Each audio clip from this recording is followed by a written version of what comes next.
eu acho que as pessoas deveriam levar cartazes dizendo não posso levar cartazes. O cara levanta o cartaz e fala assim, não posso, parece meme, né? Fala assim, ó, não trouxe, não posso, posso ser preso se eu trouxer um cartaz, algo do tipo. Porque eu não acho que seja covardia, porque é o seguinte, eu vou explicar uma coisa. Boa noite pro Rafael, pro Oscar e pro Rodrigo, né? Eu tô fazendo jornalismo há 11 anos. 11 anos. Eu estou acostumado com o jornalismo e com a história dos jornalistas, né? Você vê o jornalista que morreu há algum tempo, bastante conhecido no Brasil, que não tinha nada a ver com política, era o Gil Gomes. Ele fazia matérias e ele ia preso em seguida. Né? Na época era o Romeu Tuma, o delegado Romeu Tuma, tinha que buscar ele na delegacia, porque ele ia preso. Era assim, matéria sim, matéria não, o Gil Gomes ia para a cadeia. E o Gil Gomes não era exclusividade. Estamos aqui direto. Estamos aqui, no bairro tal. Era o jeito dele. Era o jeito dele se falar, né? E era a narração dele. Ele era muito bom. Todo jornal do horário nobre queria um Gil Gomes para falar casos policiais, etc. E eu estou falando dele, mas ele não era exceção. Ele era regra, né? Fazer jornalismo significava isso aí. O pessoal falava, fulano, se você não tem processo e está ganhando pouco, então você está com alguma coisa errada, né? O jornalismo nunca foi assim no Brasil, uma profissão que se fala, nossa, não sei. De um tempo para cá, surgiu essa turma que esqueceu a prestação de serviço do jornalismo, que é informar, né? E partiu para publicidade, né? Você vê, por exemplo, agora acontece assim, o mundo está de olho no Twitter Files. Isso é um escândalo de proporções históricas, né? Ele rompe a barreira da proporção, da quantidade, da abrangência, da quantidade de pessoas que dá valor nisso, da quantidade de pessoas que choca, e vai parar na dimensão histórica, porque isso é um fato histórico, né? A ciência histórica ela vai lidar com o agente histórico. O que é o agente? O agente é o cara que faz alguma coisa e depois dele a história foi mudada. Não dá para voltar atrás, né?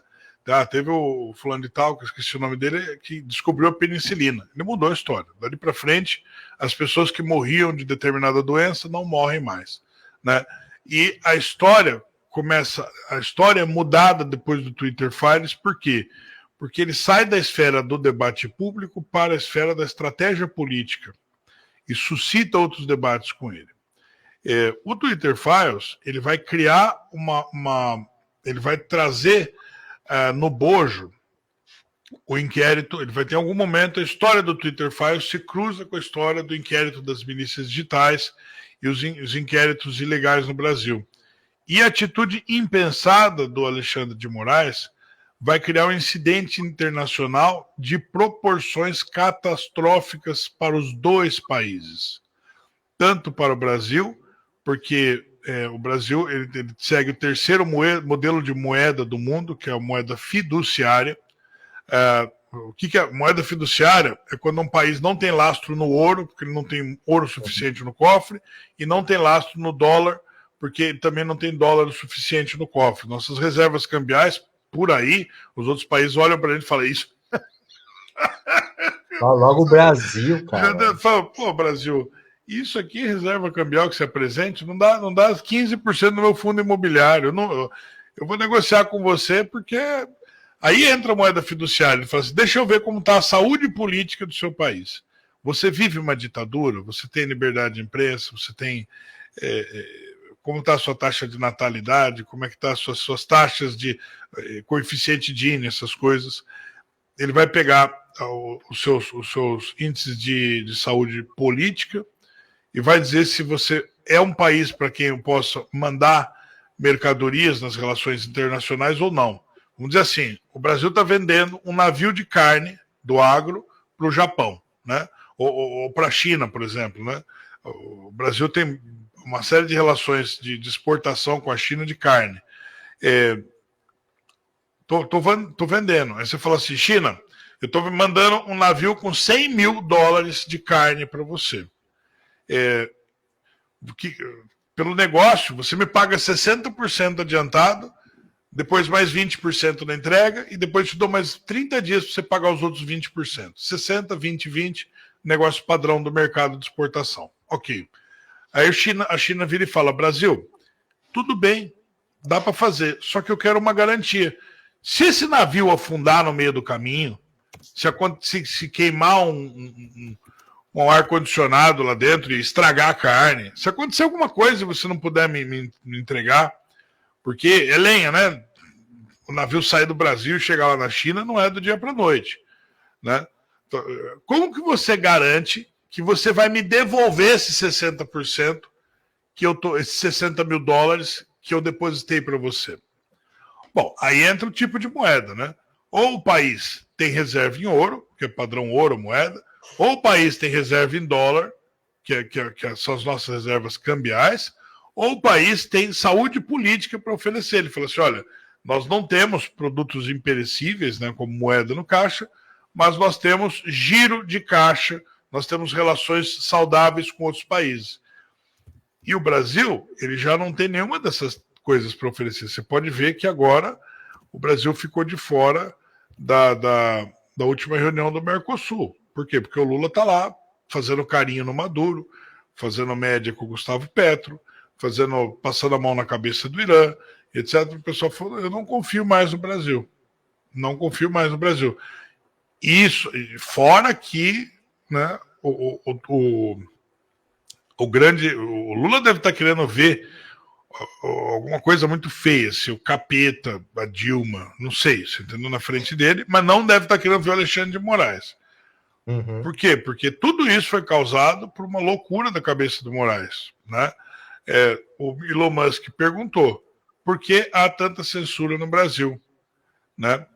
E o Moraes resolveu, falou, meu Deus, é uma indagação, é uma questão, tem um sinal de interrogação no final do que ele disse. Isso é uma agressão.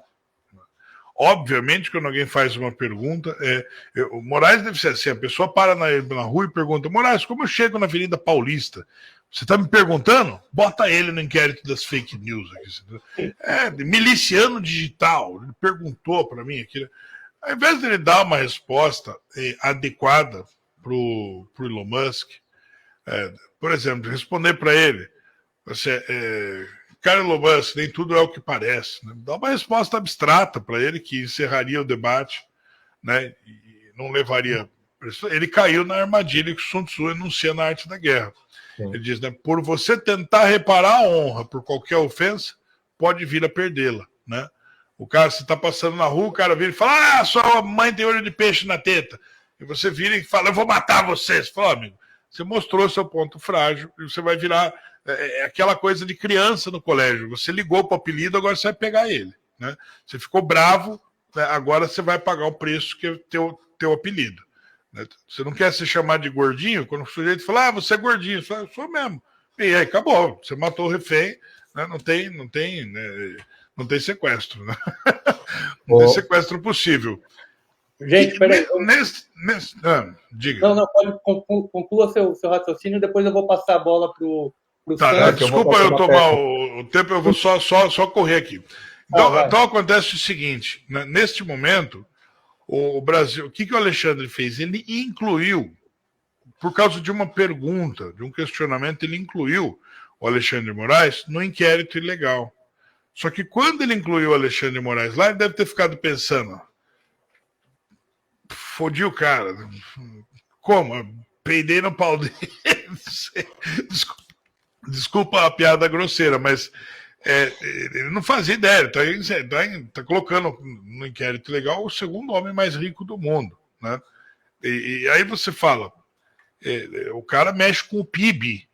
Elon Musk, ele tem uma circulação de $1 trilhão da economia americana. O cara mexe com o PIB norte-americano em ano de eleição presidencial.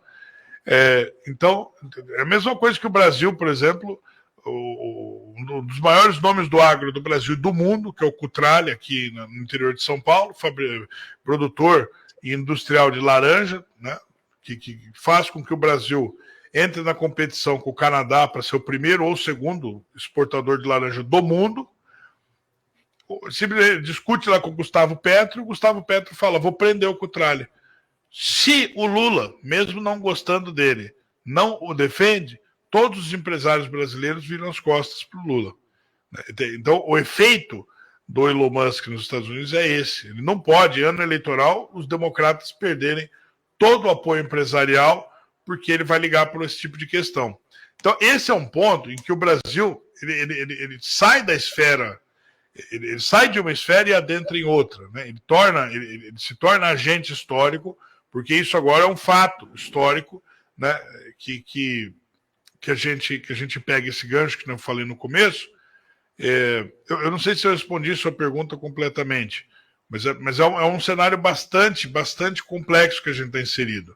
Né? E não existe um cenário no qual essa turma da esquerda saia vencedora, porque eles criaram uma crise interna, criaram uma crise externa e criaram uma crise na interseção dessas duas esferas. O seu Roverano, deixa eu fazer uma pergunta. E qual o papel do Senado e do Congresso nisso? Porque o senhor citou vários agentes aí. É basicamente nenhum, né? O Congresso e o Senado, praticamente, nessa situação, não está servindo para nada. E não vão servir. Não vão servir porque é o seguinte, a política brasileira desde 65, o pessoal fala muito que os militares eram malvadões e que fizeram censura. Eles não fizeram censura propriamente dita. O que eles fizeram foi o seguinte, durante o período militar, o que você não podia publicar era incentivo à revolução armada. O sujeito chega lá e publicar no jornal que vai explodir a banca de jornal. Fulano de tal é um grande homem porque explodiu o aeroporto. Esse tipo de coisa que você não podia fazer. O resto, a esquerda nadou de braçada nos jornais e sabe que fez isso. Né? Então não dá para comparar. O que existe hoje de censura, o aparato de censura do Estado é muito maior. E depois que o seu Castelo Branco, em 64, o discurso dele foi um discurso que broxou toda a direita brasileira, porque as pessoas, a marcha da família com Deus ficou na rua por 50 dias. Foi algo muito parecido com o que aconteceu após as eleições de 2022. As pessoas ficaram na rua debaixo de chuva e só aumentava aquilo ali, assim como aconteceu, foi um vulto muito grande, assim como aconteceu em 22. E naquele ponto, em 64, eram os conservadores, era a Igreja Católica e Evangélica que deram as mãos para que a esquerda não avançasse. E eles estavam falando mesmo em comunismo, estavam de fato desapropriando terras e o pessoal falou, como assim vai acabar com a propriedade privada? Os caras falaram, vamos. Não vão não. O povo foi para a rua numa competição, né? A turma da esquerda botava muita gente na Central do Brasil naquela época, no Rio de Janeiro, para fazer manifestos ali e dar sustos no Congresso. Para fazer pressão no Congresso, eles enchiam as praças lá. A direita falou, vocês vão ver o que é pôr gente na rua. Você entendeu? As igrejas se uniram para competir com aquelas manifestações da Central do Brasil. E esmagaram. Assim, a coisa não deu. Você fala uma Central do Brasil, não. A gente bota 20 Central do Brasil todos os dias nas ruas. E esmagaram mesmo. Aí eles viram o que era pressão. Aí Brasília viu o que era pressão. Só que o Castelo Branco, quando entra, o primeiro discurso dele, ele diz assim, não somos nem de direita nem de esquerda, muito pelo contrário. As pessoas viram e falam, mas você não foi colocado aí para ser nem de direita nem de esquerda, você foi colocado aí para ser de direita. Né? Então as pessoas falam, você foi colocado aí para representar os conservadores. Você não tem motivo para ficar puxando o saco da esquerda. A esquerda ela não precisa de alguém que se justifique para ela. Nessa ideia que eles têm de... o esquerdista, ele, quando faz política, ele já chega colocando a situação de maneira como se você fosse culpado de alguma coisa e ele fosse inocente. O esquerdista, ele não precisa de alguém que chegue para ele e fala: não, eu não sou o nazista que você está dizendo, está aqui a prova. Cara, me aprova, por favor.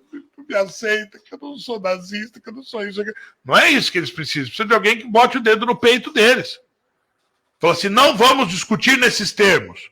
Você acha que você vai abrir um debate me chamando de nazista? E que isso é razoável? Ou você concorda comigo, ou você é nazista. Ou eu estou certo, ou você é fascista. Desse jeito você vai discutir. Eu não vou nem falar o que eu estou pensando. Eu vou te falar onde você vai discutir desse jeito. Então, o Castelo Branco ele não fez isso. Ele não mostrou que ele tinha consciência do ambiente viciado de debate público. Ele chegou pedindo permissão para a esquerda. Não somos de direita nem de esquerda. E a turma da direita ficou muito brava com ele.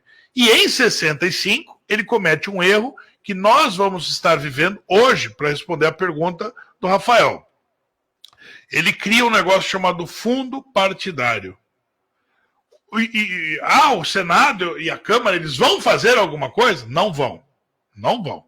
Por quê? Porque todo o dinheiro dos partidos está nas mãos do seu Alexandre de Moraes até o dia 22 de junho, que é quando ele sai do TSE. Verão, mas como isso funciona? Todos os meses, o dinheiro dos partidos, que vem pelo fundo partidário, é dividido. Ele é dividido pela proporção de deputados que os partidos têm eleitos e entregue para as siglas. É um dinheiro muito alto, é uma parcela por mês chamada duodécimo. Só o PL ganha 15 milhões por mês. Você acha que o Valdemar da Costa Neto vai brigar com o Alexandre de Moraes? O PT recebe 11 milhões por mês de duodécimo. Você acha que a turma deles eles vão chegar lá e brigar com o Alexandre de Moraes? Não vão. Não vão. Eles não vão brigar. O Alexandre de Moraes ele pode chegar e ele deu o aviso. Quando multou o Valdemar da Costa Neto, acho que foi 20 milhões de multa, né? Que eles estão pagando em 5 prestações de 4 milhões por mês. Ele simplesmente chega lá, dá uma canetada e fala assim: ó, esse partido aqui está multado em 100% por ter um discurso antidemocrático. Ele não dá o dinheiro do partido. Quanto que o PL tem para receber? 15 milhões por mês. Pode colocar aí, fundo partidário, você vai ver. Você acha que o Valdemar Costa Neto, tanto que o Pacheco reclamou do Valdemar Costa Neto nas redes sociais há um mês, mais ou menos, né? Ele falou: olha, eu estou cansado, porque a população fica me cobrando. Mas na hora que a gente fala, vamos reunir senadores para passar uma pauta contra, para diminuir o poder do juiz do Supremo, o Valdemar Costa Neto, ele não falou o nome dele, mas deu a entender que era ele, né? Ele disse o líder da oposição aqui no Senado, né? Referindo-se à bancada do PL. Ele é o primeiro a fugir. Ele falou: o cara não tem. Ele falou com essas palavras: o cara não tem capacidade de organizar a própria base. E é verdade. Por que ele não faz isso? Porque o Valdemar Costa Neto sabe, ele está ali ganhando muito dinheiro por causa da permanência do Bolsonaro no partido. Se o Bolsonaro sair, ele volta a ser o nanico que ele estava sendo até então. Ele sabe disso. O Valdemar Costa Neto não é muito diferente do Bivar. Então, essa turma toda que faz volume nas votações do Senado não vai reagir, porque o dinheiro das siglas está na mão do Alexandre de Moraes. Ninguém deles vai arriscar 15, 10, 8, 5 milhões de reais mensais para agradar uma parcela do eleitorado. Eles não vão fazer isso. Isso esquece. Enquanto o fundo partidário estiver nas mãos do Tribunal Superior Eleitoral, nada haverá contra as instituições que estão em suspeição no judiciário. Então está explicado aí a falta de cartaz nas manifestações que o Bolsonaro não está pedindo para não levar. Gente, o Bolsonaro também, né? A falta de cartaz, não só a falta de cartaz, mas principalmente a falta de ação a falta de ação dos senadores. O Senado está numa posição muito confortável e nem quando a água chegar na cintura deles, eles vão perceber. Na hora que o Alexandre chegar e falar assim, ó, tô arrancando esse senador aqui, o pessoal fala, não vi. Só na hora que a coisa fica extremamente feia que eles vão ver.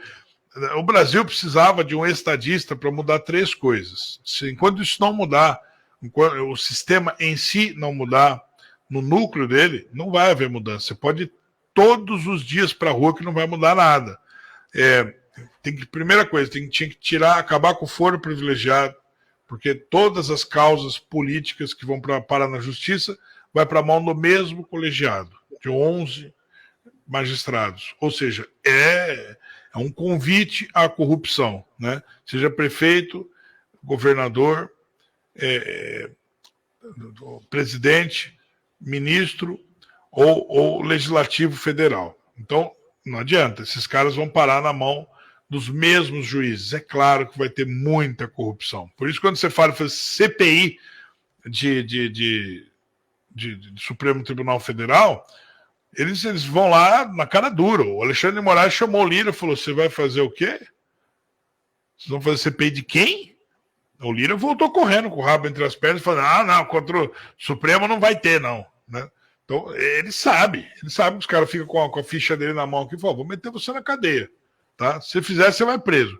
Se eu ouvir falar de novo esse assunto, você vai preso. O Lira voltou atrás na cara dura, foi intimidado na cara dura e entrou e voltou atrás, assim, na cara lavada mesmo, assim, na frente de todo mundo. A primeira coisa é acabar com o foro privilegiado, que produz essas negociações, não tem nem adjetivo para qualificar, então nojenta que são, né? Tem a graduação, tem o nojo, depois tem o asco, que é muito nojo, né? E depois vem o que eu estou sentindo agora, que eu não sei o nome que dá. O asqueroso. Então, o asqueroso é o asco, né? Que vem depois do nojo. Agora, mas por além disso, é o que eu estou sentindo agora, eu não sei como chamar. Então você tem esse ponto.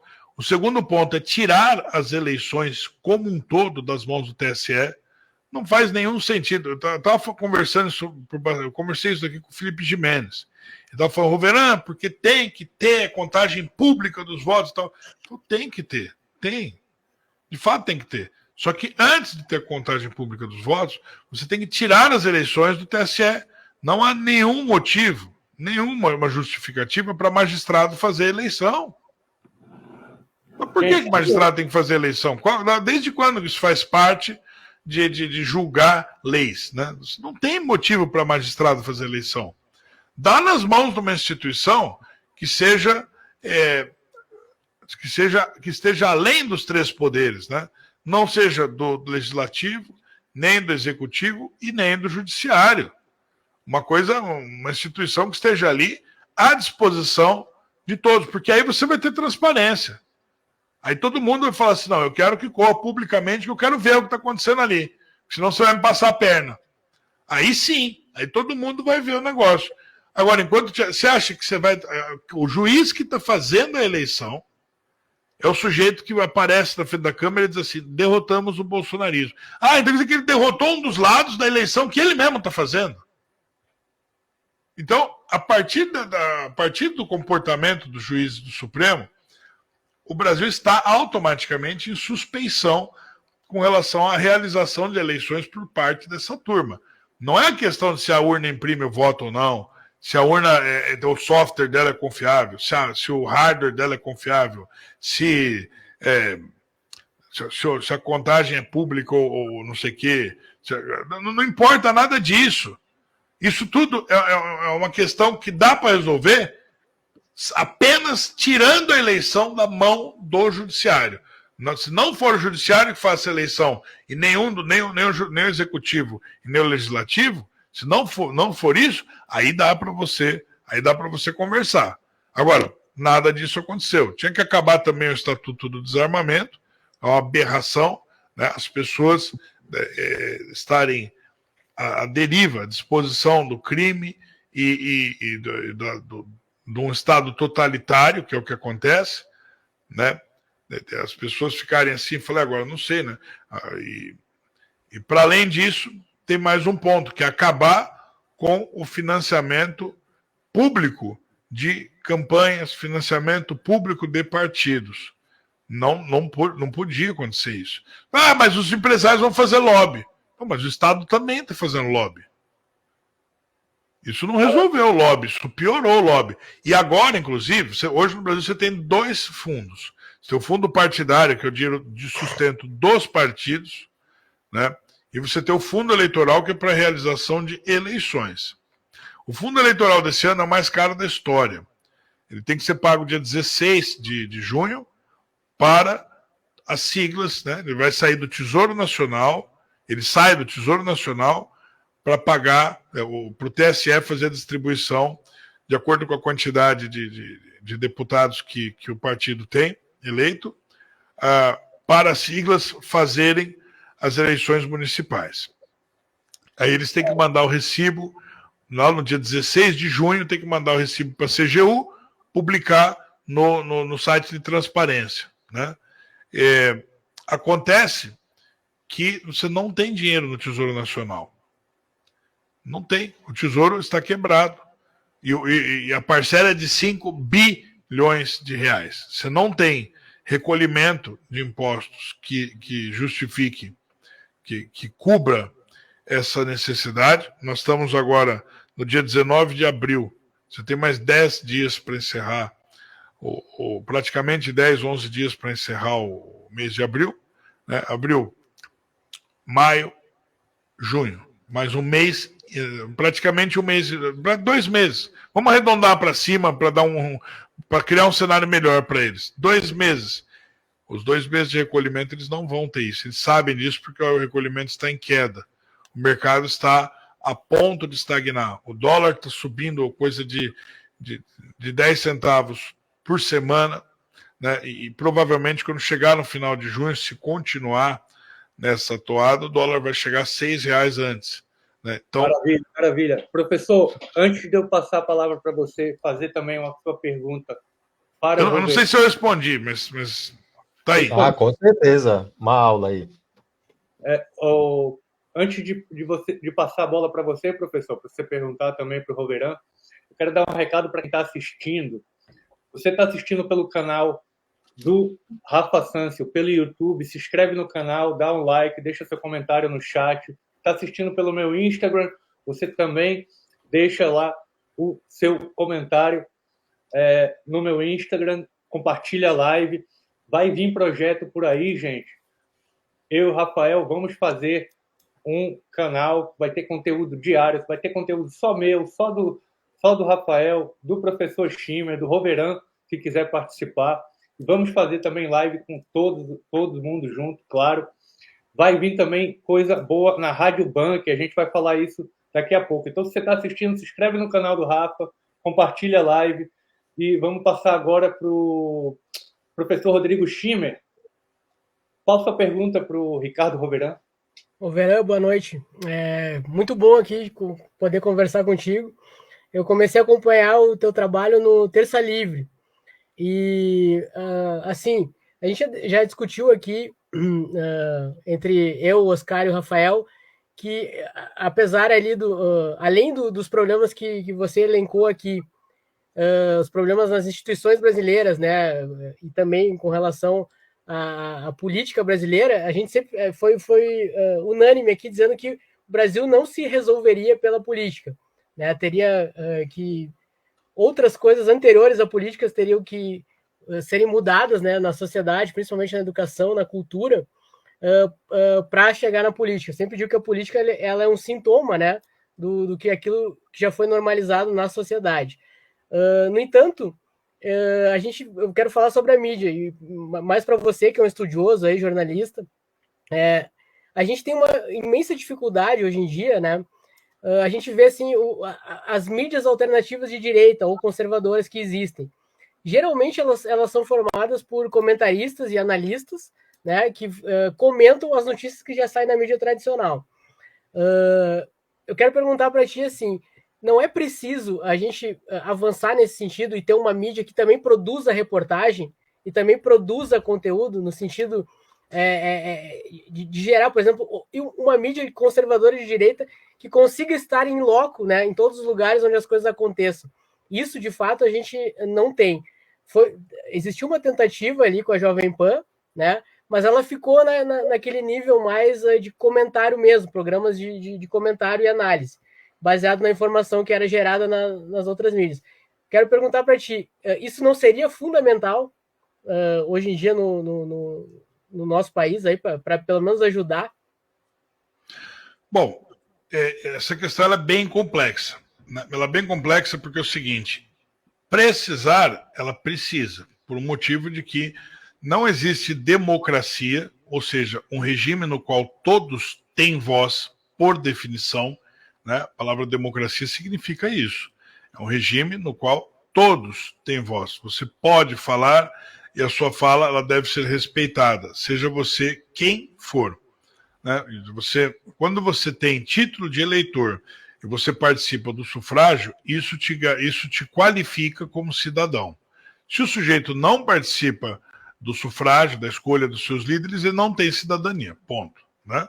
Então, esse é o primeiro ponto, o fato de você ter ou não voz política num país. Né? Então, agora, existem as condições materiais para você realizar esse feito. Né?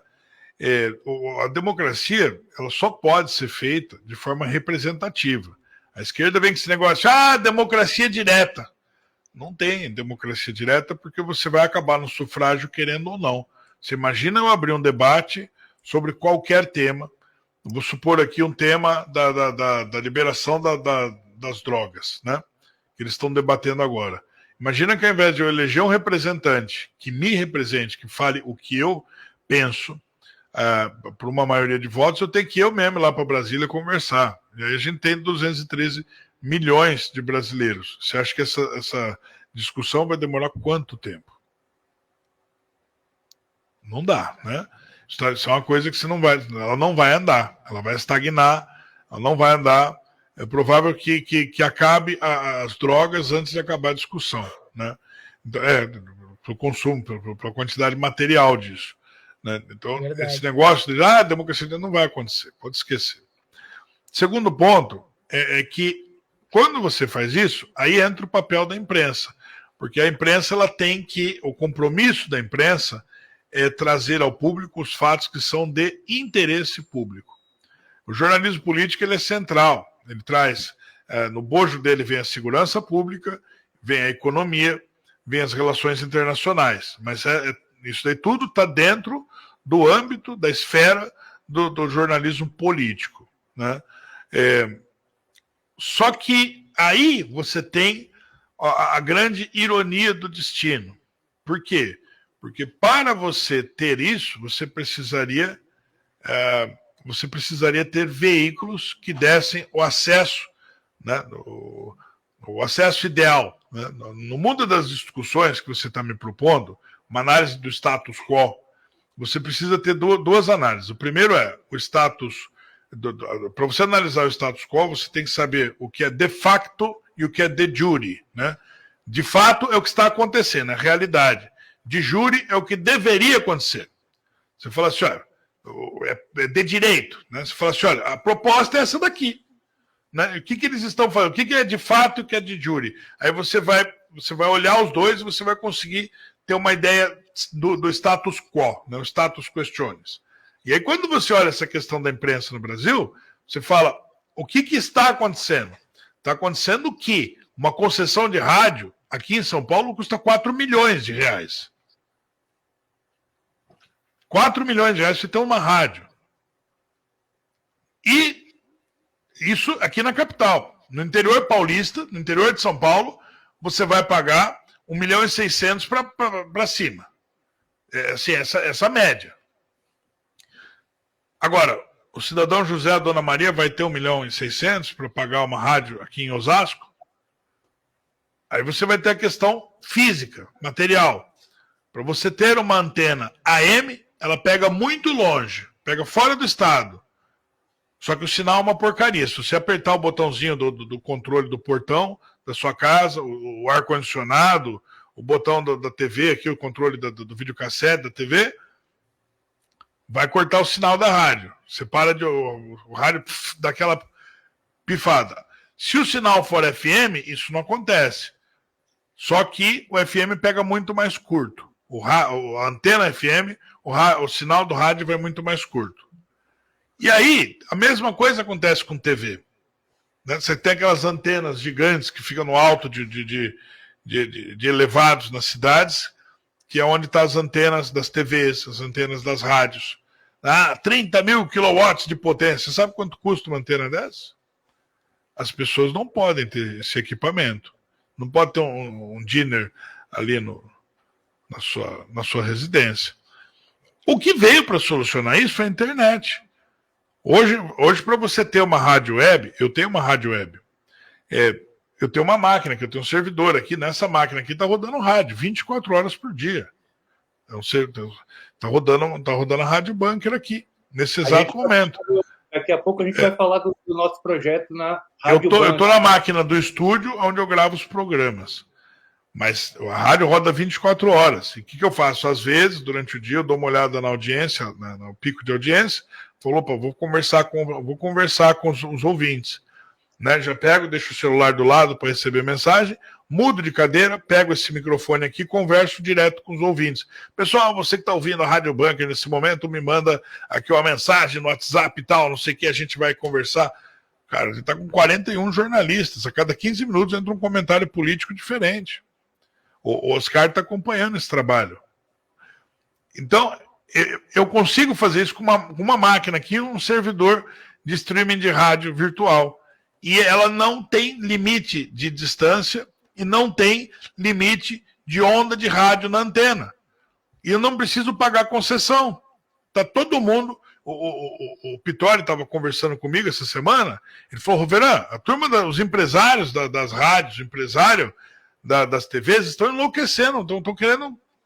O que está acontecendo nesse momento é a mesma coisa quando a Telefônica chegou no Brasil, da Espanha, há umas décadas atrás. Não sei quem é dessa época, quem lembra. Você ter uma linha de telefone do Estado, naquela época, era para declarar no imposto de renda, era mais caro que um carro. Quando a Telefônica chegou, caiu para R$50 uma linha telefônica. E hoje não tem mais nem preço. Se você quiser ter uma linha telefônica de graça, você só paga a mensalidade. Agora, você imagina quem tinha linha telefônica como investimento. Que era uma coisa que só ia valorizar, que não sei o quê. Mas não precisa mais. Se ficou obsoleto. Ninguém mais tem um telefone em casa, a disco, que você... Não existe mais isso, não tem mais ficha de orelhão. Acabou. Ficou obsoleto. Chegaram outras tecnologias, outras, e aquele meio que foi privatizado evoluiu, né? O advento tecnológico atropelou, e hoje você tem aqui um aparelho de celular que você leva para onde você quiser, liga para quem você quiser, tem outras funcionalidades de entretenimento e informação além da ligação, e acabou com isso. E a web está fazendo isso com os veículos. E as pessoas que estão competindo na web, cara, você precisa ter um equipamento, uma conexão de alta velocidade, e você precisa ter uma máquina que aguente o tranco.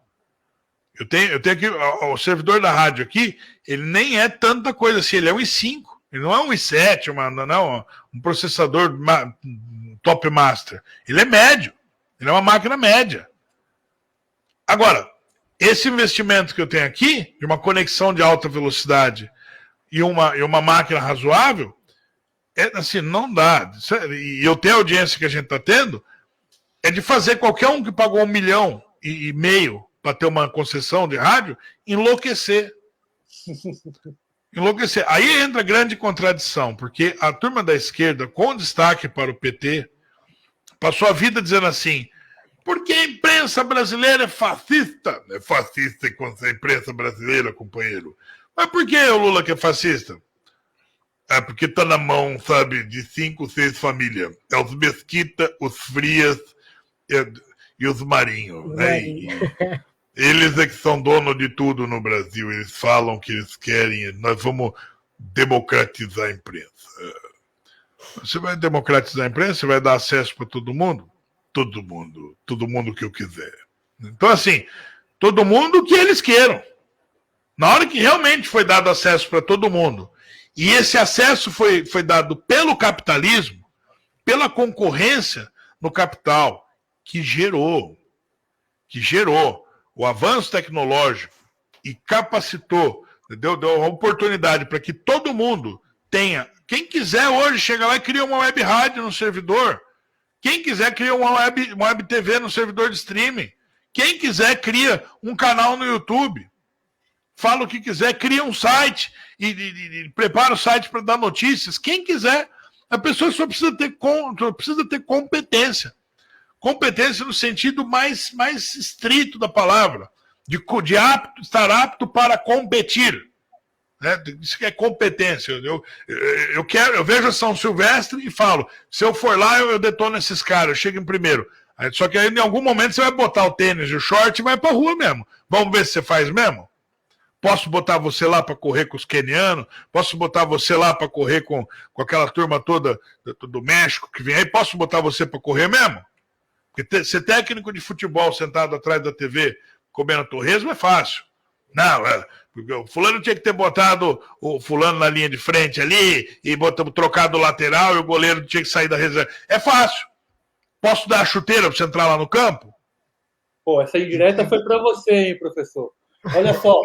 Não, o que eu estou dizendo, não foi direto, não sei do que vocês estão falando, eu sei que vocês estão fazendo piada, mas uma coisa é certa, na hora que o jornalista ele vem para a web, tem muito jornalista com medo disso. Você vê, por exemplo, o Alexandre Garcia, ele não volta atrás, eu conheço receita de web, eu sei o quanto ele está ganhando na internet, por só de bater o olho no volume de seguidores, no volume de dados ali que ele tem, de pessoas que estão seguindo ele não vai querer pagar. O que ele está ganhando na internet é melhor do que ele ganhava antes, ele tem mais liberdade de falar o que ele quiser.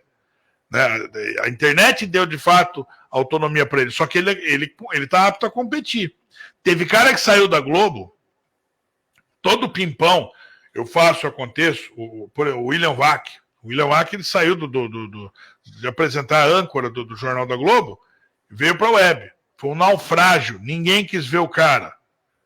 O canal dele, foi um naufrágio. 2 meses, né? Ele cantou a música do Chaves lá.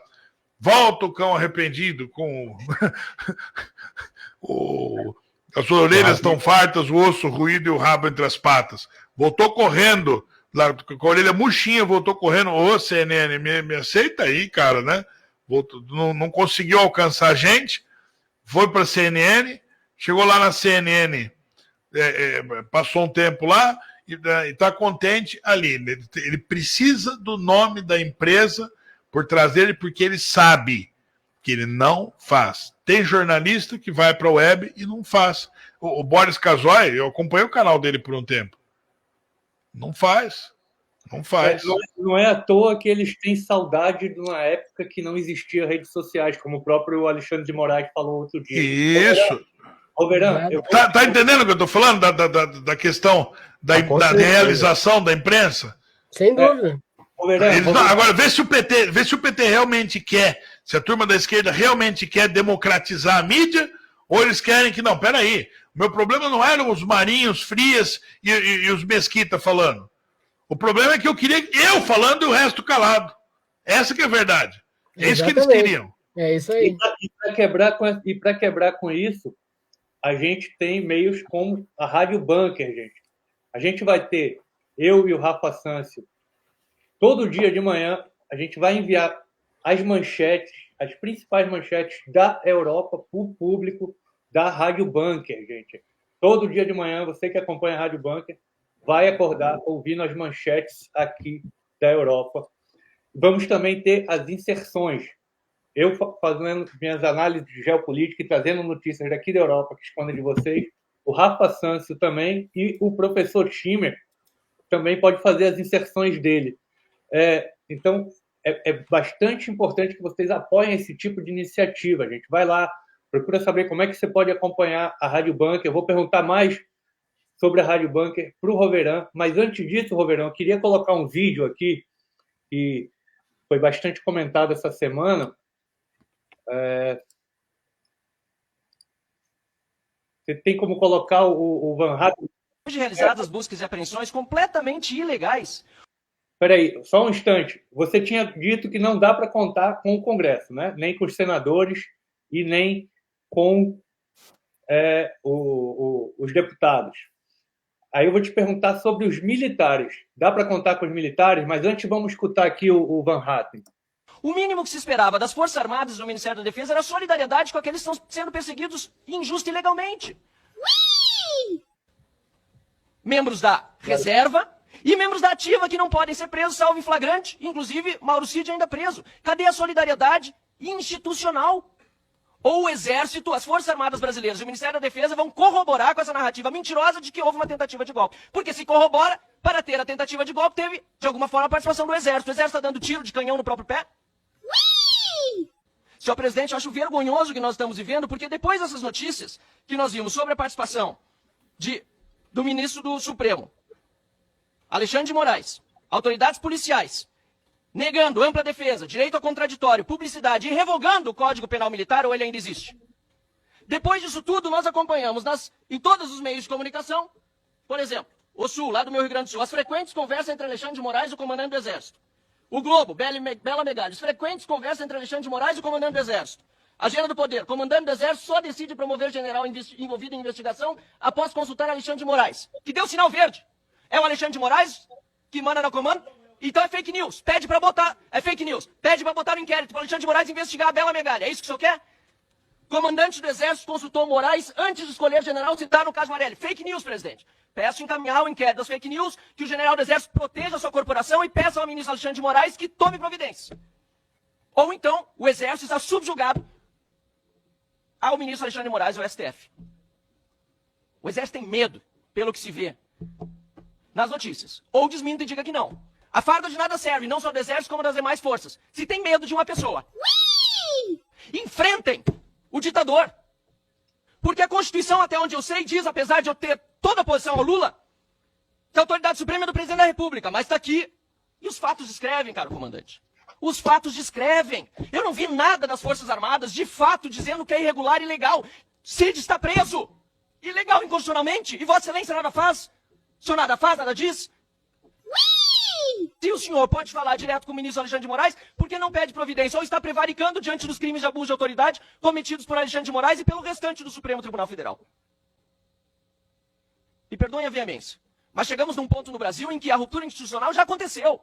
E ver as Forças Armadas nem se pronunciando sobre isso é vergonhoso para o nosso país. Tenho vergonha do que eu estou vendo hoje acontecer com generais da ativa, com membros da ativa e generais da reserva, sem a menor consideração das forças a que pertencem. Foi revogada a Constituição da República Federativa do Brasil há muito tempo pelo Supremo Tribunal Federal e o Exército Brasileiro, lamentavelmente, tem parte disso. E, concluindo, ministro José Múcio, Vossa Excelência falou em determinado momento que, vou ler exatamente, falou, qualquer governo precisa de Forças Armadas. É verdade. Principalmente as ditaduras. Eu quero evitar que esse processo que nós já vimos acontecer na Venezuela e em outros países se consolide aqui no nosso Brasil. Muito obrigado. Roveran, não podemos contar com o Congresso e com os militares. Não vão contar com os militares. Não vai acontecer também. Não vai acontecer porque é o seguinte, o militar brasileiro ele tem uma forte influência cultural. Tá? Ele tem uma forte influência cultural. E o militar brasileiro hoje, ele tem um problema que foi as mudanças que aconteceram nas últimas décadas, na carreira militar. Não sei quem de vocês serviu. Quem serviu aí, levanta o dedinho aí. Quem que serviu? Ninguém. Nenhum de vocês serviu. Tá, então, tudo bem. Então, só para ter uma ideia, porque assim, no Exército hoje, o sujeito que vai seguir carreira, ele vai carregar na vida dele 2 carteirinhas. A carteirinha de saúde, para ver se ele está bem, como que faz o acompanhamento de saúde mesmo, se ele quebrou o pé, se ele está com gripe, se ele teve cirrose, sei lá, você entendeu? O que ele tiver de problema de saúde ou não vai estar naquela carteirinha. E a carteirinha de realizações. O que ele fez pelo Exército. Então, se ele fez um curso de especialização, é mérito dele. Está lá na carteirinha. Na hora das promoções, o primeiro critério para ele subir ou não de cargo é técnico. É o critério, perdão, é de saúde, né? Eles falam assim, esse cara tem problema de saúde? Tem, não vai subir. Então, a carteirinha de saúde tem que ficar lá. Segunda coisa, agora vamos ver se ele podendo seguir, quer dizer, estando bem de saúde, ele tem mérito para subir. Vamos olhar as realizações desse pessoal que chegou num tempo que ele está apto para subir. E eles vão olhar de toda a concorrência quem é que tem mais coisas feitas pelo Exército. Quando, e sempre dá, empate, você fala assim, ó, eu tenho uma vaga e tenho 50 caras aqui querendo entrar nessa vaga que pode. Desses 50 caras, 10 tiveram um empate de mérito. Que tem, um tem 2 cursos que fez, o outro tem 2 também, o outro também tem 2. Eu tenho 10 caras para entrar aqui. Aí vai entrar o critério de idade. Quem está há mais tempo servindo. Aí você já elimina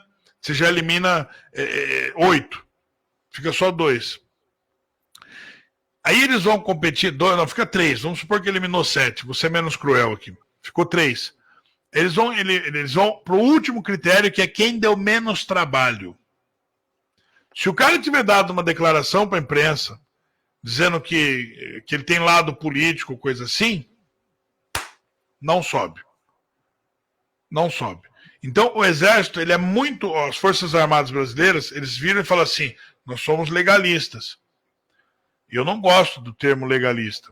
Eu até fico pensando em propor para algum deputado, de sacanagem, falar que todo soldado tem o dever de passar com a bunda de fora na rua.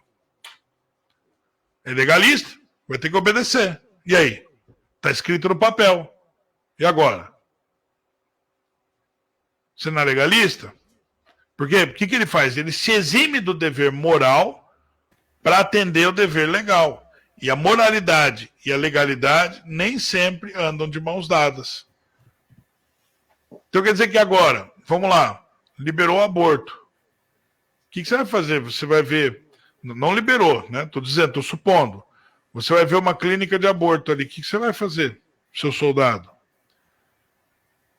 Por exemplo, o Tomás Paiva. Eu queria muito ter estado naquela reunião onde o Van Hatten e o Salles questionaram o Tomás. Eu queria muito questionar ele de maneira séria, assim, falar, comandante, com todo o respeito que o senhor não tem, né? Explica uma coisa para mim. Vamos supor, assim, eu gostaria de fazer com o senhor uma leitura muito séria do pior cenário possível, pior. 8 de janeiro foi de fato golpe. Vamos supor que aconteceu um golpe no 8 de janeiro. Como seria o dia seguinte? Quem é que ia assumir? O Moraes, que está, seu patrão, que está condenando as velhinhas, ele, nas oitivas que ele provavelmente deve ter feito, né? Essas pessoas têm consciência das estruturas de defesa do Brasil? Ou você acha que assim, no dia seguinte do 8 de janeiro, no dia 9, ia chegar o Lira, ia chegar o Pacheco e falar assim, pessoal, temos uma notícia triste. Como o relógio quebrou, como teve um manifestante que quebrou o relógio, anulou as eleições. Sem relógio não dá para o Lula assumir. Sem relógio o Brasil vai mudar de regime. Encontraram um vibrador lá na mesa do Moraes, então agora o regime é outro, o presidente é outro. Como quebraram a lâmpada lá, quebraram o vidro, agora mudou o regime. Porque todo mundo sabe que isso não ia acontecer. Não é porque entrou um cara e fez uma bagunça lá dentro que o regime mudou. Para você mudar o regime do Brasil, você ia ter que ter a apreciação das 27 unidades federativas, né, os 26 estados mais Brasília, é o Distrito Federal. Você ia ter que ter a colaboração de todas as polícias militares, das 27 unidades federativas. Você ia ter que ter toda a logística do Exército calada, eu duvido que um manifestante, um dos presos, não quero mais do que um, tenha consciência, me diga assim, o endereço de 5 depósitos de suprimentos das Forças Armadas. Que tenha a consciência da quantidade de homens da Polícia Militar do Distrito Federal. Eles não, como assim? Você vai tomar um estado porque você quebrou um relógio, porque você fez uma bagunça? Porque isso foi golpe? Foi tentativa de golpe? Você tomar o Estado brasileiro quebrando um relógio? Eu não sabia que o Estado brasileiro era composto de relógios, né? Para mim que ele era composto da união indissolúvel entre da união do âmbito federal com seus estados e municípios. Eu achava que era 5.565 municípios, mais 27 estados, mais a União. Então, eu achava que era isso que era o Estado brasileiro materialmente falando. Não que era o relógio, que era o vibrador do Moraes, que eram essas coisas. Para mim que assim, no dia seguinte não ia acontecer nada. Ia acontecer agora, condenar essas pessoas por golpe de Estado é afirmar que o Estado brasileiro consiste nos bens que estão dentro dos prédios da Praça dos Três Poderes. Que é o relógio, que é o vidro, que é isso que aqui, quebrou o vidro. Então não dá mais para governar o Brasil, desiste. Manda os servidores públicos, demite todo mundo e cancela os concursos. Não pode mais ter posto de saúde perto da sua casa, vamos demitir o médico, vamos demitir o professor, vamos demitir o policial, vamos demitir todo o funcionalismo público. Por quê? Porque caiu o Estado. O rapaz quebrou o relógio, não dá mais para ter médico aí na sua prefeitura. Você está vendo o absurdo? Você está vendo o tamanho do absurdo? Agora, os militares vão fazer alguma coisa? Não. Por quê? Porque se eles fizerem, vai uma mancha na carteirinha de mérito deles, uma mancha na carteirinha de realizações deles, e eles perdem cargo. Eles perdem cargo. Então, o legalismo é um veneno que está dentro da carreira militar, que está acabando com os outros. Não tem mais homem lá. O que é a virtude da coragem? Coragem é disposição para levar prejuízo. Você fala assim, eu vou até o fim com esse negócio. Se você me der um tapa na cara, eu vou te dar uma cara para você dar tapa do outro lado, mas não vou mudar de ideia. Ô, Verã, deixa a gente... Você não vai ter isso, né? Acho que eu respondi, né? Desculpa. Sim. Deixa a gente só se despedir do professor Rodrigo Schimmer, porque geralmente nossa live é 1 hora, um pouquinho mais. Agora acabou se estendendo. Eu e o Rafa, a gente ainda pode ficar uns 15 minutinhos, mas o professor precisa sair. Você quer fazer sua consideração final, professor? Não, mandar um abraço para todos aí, para o Roveran, né? Prazer aí de novo, né? A presença aí. Eu gostava muito no Terça Livre. Abraço a todos, me sigam aí nas redes sociais, @RodSchirmer. E tamo juntos, cara. Abraço, Rafael. Boa noite a todos. Maravilha, obrigado, professor. Rafa, você quer fazer mais uma pergunta para o Roveran ou a gente pode já entrar no assunto da rádio? Não, pode entrar já. Aqui já vai dar 2 aí também, né? Vai dar 1 hora da manhã. 1 hora da manhã, Roveran. Você que está assistindo a gente, tem novidade por aí. Eu e o Rafa, nós vamos fazer um programa diário, acordando vocês aí no Brasil, acordando os ouvintes da Rádio Bunker, trazendo todas as manchetes aqui do exterior, aqui da Europa, mas também dos Estados Unidos e de outros países do mundo. As mais importantes, né? As mais importantes, claro. As manchetes e as notícias mais relevantes do mundo inteiro, para você acordar sabendo o que está acontecendo no mundo, aí no Brasil. Rafa, quer fazer sua consideração? Vamos deixar o Roveran fazer a consideração dele e aí a gente encerra? Sim. Pode ser. Roveran, já são 1 hora da manhã aqui. Se quiser, fala um pouquinho da rádio e finaliza, para a gente poder encerrar a live. Obrigado pela oportunidade, agradeço aí pelo convite. Pessoal, você que está assistindo a gente nesse momento, a gente está trabalhando com a Rádio Bunker, né? A rádio ela não é no YouTube, ela é fora do YouTube, né? A Rádio Bunker ela é A Rádio Bunker ela é uma rádio mesmo, só que é digital. Né? Você vai baixar o aplicativo Radiosnet, o aplicativo Radiosnet, e lá no Radiosnet você vai procurar Rádio Bunker, né? E aí você vai ver o Bzinho lá, uma placa de trânsito amarelinha com B no meio, você vai entrar e você vai sintonizar lá e você vai ouvir. São 41 jornalistas fazendo análises políticas ao longo da programação. É uma loucura de informação. Você tem lá os maiores sucessos de música, etc. e tal, muito eclético. E depois você vai, a cada 15 minutos, entra um jornalista diferente, trazendo notícias e análises o dia inteiro. É uma loucura, uma coisa impensável. Tá? Então, quem está ouvindo está dizendo, a Rádio Bunker é viciante, eu estou recebendo muitos elogios e estou muito contente. E agora os nossos amigos aqui, né, do canal aqui do Oscar vão estar lá também. Eles vão ter um programa pela manhã do Brasil e manhã lá também, onde o Oscar está.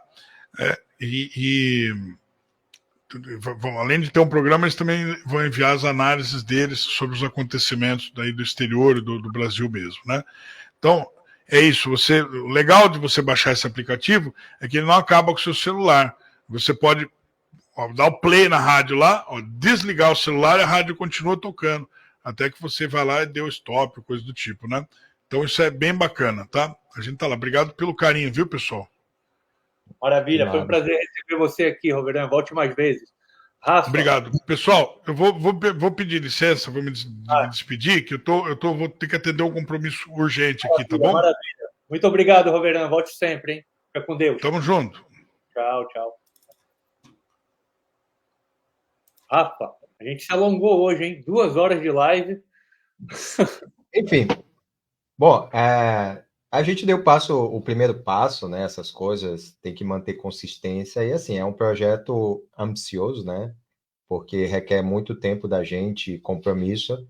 Então a gente está aí, né? Simplesmente é pelo Brasil, é pela verdade, é pela gente, né? Porque a gente é responsável pelas próximas gerações. E essa é uma oportunidade que a gente também vai levar muitas notícias para você. Assim, aquela notícia mesmo como nossa, o Roverão é máquina referente à política brasileira, referente à estrutura brasileira, né? Diferente de mim, que não entendo muito sobre essa estrutura brasileira, mas estou aprendendo bastante, estou estudando bastante. Enfim, obrigado por mais essa live. Tchau, né? Boa noite. Durmam bem. Aqui já é 1h. Maravilha, Rafa. Sempre um prazer. Boa noite. Fica com Deus, meu amigo. Tchau. Tchau.